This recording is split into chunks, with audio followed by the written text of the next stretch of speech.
Any way you looked at it, it was going to be historic. I'm Carl Azuz for CNN Student News, reporting on the 2016 U.S. presidential election. There was no incumbent this year. President Barack Obama had reached his two-term limit. So it was up to either Democratic presidential nominee Hillary Clinton or Republican presidential nominee Donald Trump to succeed him. So first up, the winner. CNN projects that businessman and television personality Donald Trump is the president-elect of the United States. When we produced today's show, he had clinched the presidency with at least 288 projected electoral votes. Not all results were in when we went to air, but a candidate needs 270 to win the presidency. How he did it. As the votes came in last night, Mr. Trump won in several key battleground states, like Florida, North Carolina, and Ohio.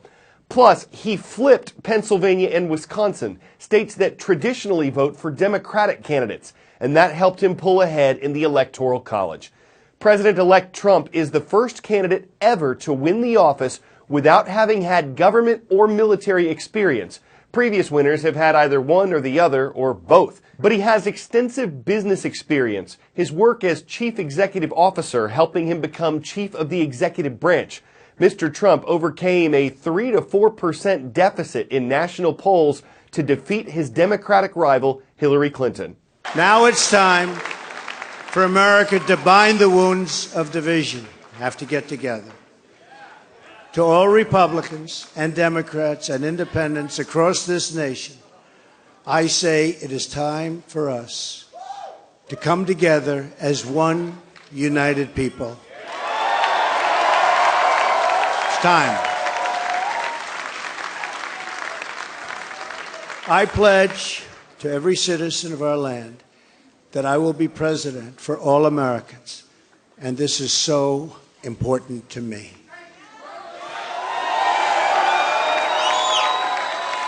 For those who have chosen not to support me in the past, of which there were a few people, I'm reaching out to you for your guidance and your help so that we can work together and unify our great country. As I've said from the beginning, ours was not a campaign, but rather an incredible and great movement made up of millions of hardworking men and women who love their country and want a better, brighter future for themselves and for their family.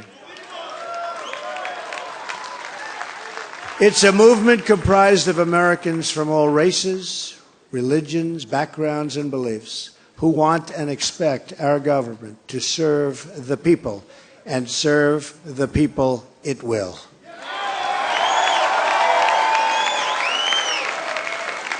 Working together, we will begin the urgent task of rebuilding our nation and renewing the American dream. In modern elections, there are usually two speeches after the vote, the kind you just heard part of, and the concession speech. No law or requirement for either one. They're tradition. But when there's a clear winner, the runners-up typically concede. They admit they've lost, they thank their supporters, they may call for national unity. But last night, when it looked like Donald Trump was the winner, but he hadn't officially been projected the winner yet, Hillary Clinton's campaign announced she would not speak at all overnight. At around 2 o'clock a.m. Eastern Time, her campaign chairman addressed the crowd at her campaign headquarters in New York City. Well, folks, I know you've been here a long time, and it's been a long night, and it's been a long campaign. But I could say we can wait a little longer, can't we? They're still counting votes, and every vote should count. Several states are too close to call, so we're not going to have anything more to say tonight. So listen to me. Everybody should head home. You should get some sleep. We'll have more to say tomorrow. 40 minutes after that speech, though, news broke that Hillary Clinton had called Donald Trump and conceded the election, and shortly afterward, Donald Trump became the projected winner. So a couple times today, you've heard me say the word projected to win. These projections are made live state by state throughout election night, and in the year 2000, projections went back and forth over which candidate won the state of Florida and the 25 electoral votes it had at that time. And then there was a vote recount. So projecting elections is not an exact science, but CNN has a team of people who are devoted to projecting states quickly and projecting them accurately.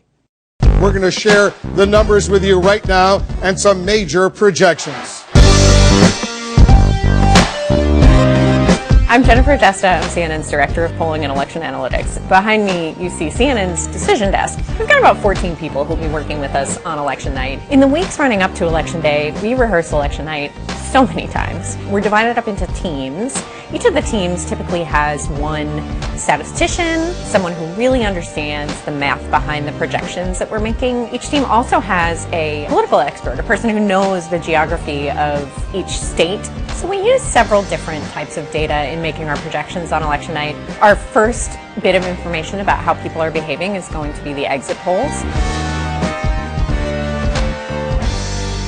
We'll be looking at what voters who voted sort of early in the morning and through the afternoon are saying to pollsters about why they supported the candidates that they did. When we're ready to make a projection in a state, we're typically looking at several different pieces. It's not just an exit poll. An exit poll is one component of that. What we really need to see in a lot of the battleground states, places like Florida, New Hampshire, we're going to be looking for a lot more than the exit poll. Our first line of defense is a group of sample precincts that match precincts where the exit polls were conducted. And we'll know pretty early in the night how voters in those precincts voted and how that compares to the results of the exit poll. CNN projects that Barack Obama will be re-elected. When we're approaching 270 electoral votes, that level that would actually mean we're saying that a person will win the White House, that's when things get very intense on the decision desk, and we're looking very closely at the states that are outstanding. Our best line of defense when we're making these projections is that we're getting data from multiple sources. Vote count numbers that come to us from the Associated Press. We look at vote count numbers that are posted on Secretary of State websites and county websites, and we try to confirm that what we're seeing is correct across multiple reporting sources and look for that internal consistency in the data that we're seeing. The decision desk has one of the hardest jobs in journalism. We really want to make sure that anything that we project is going to hold up in the end. We're lucky in that we haven't had an incorrect projection come out of CNN since 2000, and we hope to never have it happen again. Finally today, a before and after look at the balance of power in the U.S. Congress. We'll start with the House of Representatives. Before yesterday's election, Republicans controlled the House with 246 seats.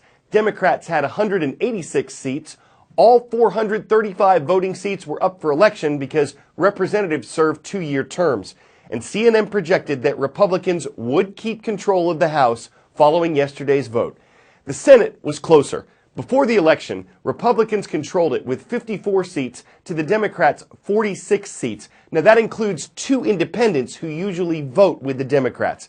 Senators serve 6-year terms, and up for grabs in yesterday's election was about a third of the Senate, 34 voting seats. You see Democrats with more seats here because more Republicans were running for re-election this year.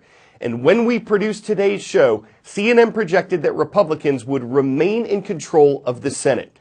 And that control of Congress is significant because having a Republican majority in both chambers could help the Republican president-elect Trump get his legislative priorities passed. Well, that politics our boxes for today's coverage. We're grateful you elected to spend 10 minutes with us. For the Office of Best Audience, you totally get our vote. We'll bring you the Congress of the legislative results as we get them. I'm Carl Azuz, your candidate for Punsident. Have a great day and stick with us for more political updates throughout the week.